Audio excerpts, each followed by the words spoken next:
Not even Ridley Scott's tacked on Prometheus ending can ruin Alien Romulus.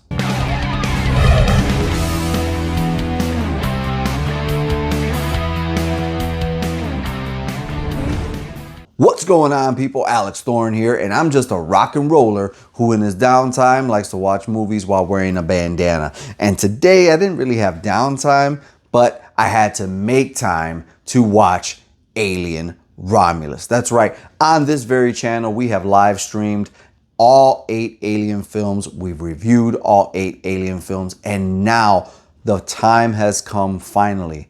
The whole buildup was leading up to Alien Romulus. So what possible explanation could there be to bring us to a 9th film?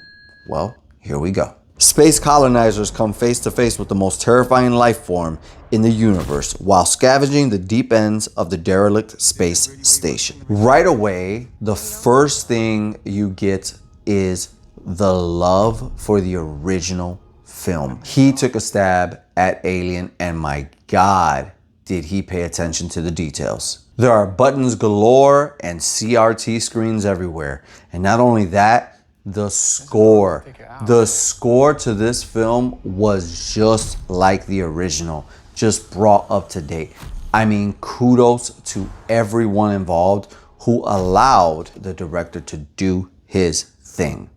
Now, storyline wise, this is genius. Just a simple story of 5 orphans in a far off planet that gets 0 daylight. They're constantly denied freedom, so they come up with a plan to steal Weyland equipment and get ahead one way or another. With intentions being what they are, you get a sense right away of who you want to live and who you want to go.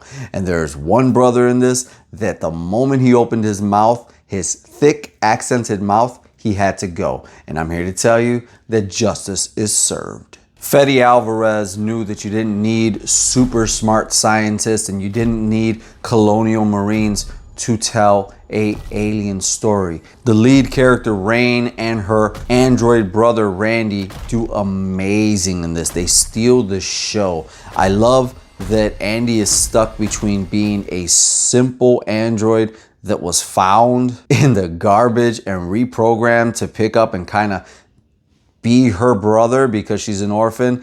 And then later on in the film, he's conflicted because of somebody who shows up and has a new mission. I didn't pick up on this, but my son did. He leaned over to me and said, "That's just like the game Isolation." And I've never played Alien Isolation, mainly due because I'm not a big first-person shooter fan. But there's a lot apparently in this because he kept on grabbing my hand and saying, "That's like Isolation, that's like Isolation." So not only does this movie borrow from other movies and from other movies in this series, but it also takes from its own video game adaptation, which is not a bad thing. I honestly think that this movie, with the respect it had to the original, should have been left alone.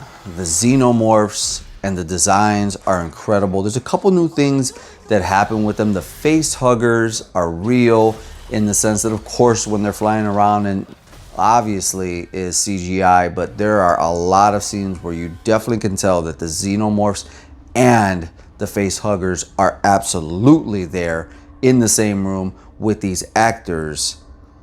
The design, the sets, the lighting, the music, everything is there. Now, in the intro of this video, I said not even Ridley Scott's terrible ideas can ruin Alien Romulus. But if you remember well, not only did he birth Alien, but he also did Prometheus and Covenant. And there was this constant engineer talk in both of those movies.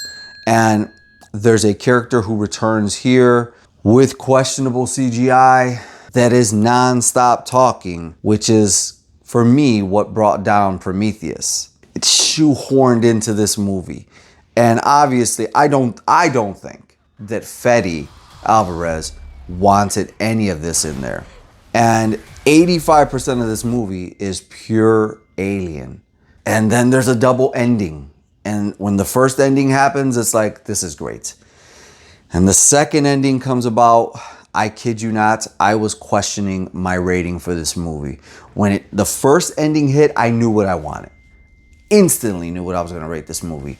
After the second ending hit, I was like, not happy about this. But talking about ratings, I think we should get to the rating of Alien Romulus. And I'm going to give this movie 4 bandanas out of 5. It hits everything perfectly with only one thing holding it back, and you will find that out yourself. But that one thing that holds it back is at the end, so you don't have to worry about not enjoying the movie itself. Guys, with all that being said, I enjoyed the hell out of this movie, and I had more than a few moments where I was like, eyes wide open and gasps and smiles on my face. To me, this is a great movie. And when you eventually get it on physical media or stream it, you may want to stop it after that first ending. It's up to you. But all of this is leading up to the ultimate Alien ranking. I'm going to rank all 9 Alien films on this channel next week. Please subscribe to this channel, like this video, and comment down below if you're excited to watch Romulus, if you have watched Romulus, and let's keep the spoilers off until the ranking video. Since that's coming next week, we could talk about things then. But down here, just give me some details on what you loved about the original Alien and what you love about Romulus. Guys, if you like this content and want more from me and even want these videos early and want to go back in time and have your own membership card like the good old days, you got to join this channel's memberships. There's 2 tiers, Plus and Ultimate, and this is your way of helping and letting me know that I'm doing something good with my life here outside of making rock music. This is my way to unwind, relax, and keep me at bay so I don't go off and do stuff that I don't want to do. And not only that, but honestly, it's fun, and I would love this to be a full-time gig at some point, because let's be honest, who does not like to watch movies and then have their own personal group of people who like the same movies with them? So consider joining this channel's memberships.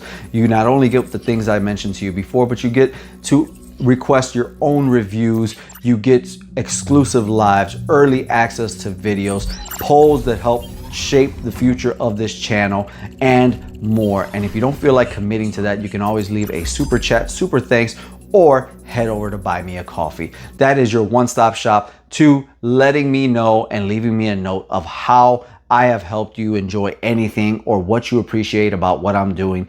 And in their latest update, I can respond directly back to you with a video letting you know how thankful I am for you fueling this journey with another cup of coffee. Beyond all that, guys, if you want to follow me in another place and see the movies that I'm watching, but read about it and be friends, head over to Letterboxd. I just found out about that through Haunted Hippie, who is another movie reviewer right here on YouTube. And I love her content. I started watching her a few years ago, and she gave me a lot of inspiration and confidence to do this channel myself. So watch her channel, head over to Letterboxd, befriend me, check out my reviews there, and be on the lookout for my latest single, She Owns the Night, which is in the works right now. And then right after that, there's another one too. Guys, I'm Alex Thorn, and you know what I gotta do. I gotta rock out so I can watch some movies and review them for you.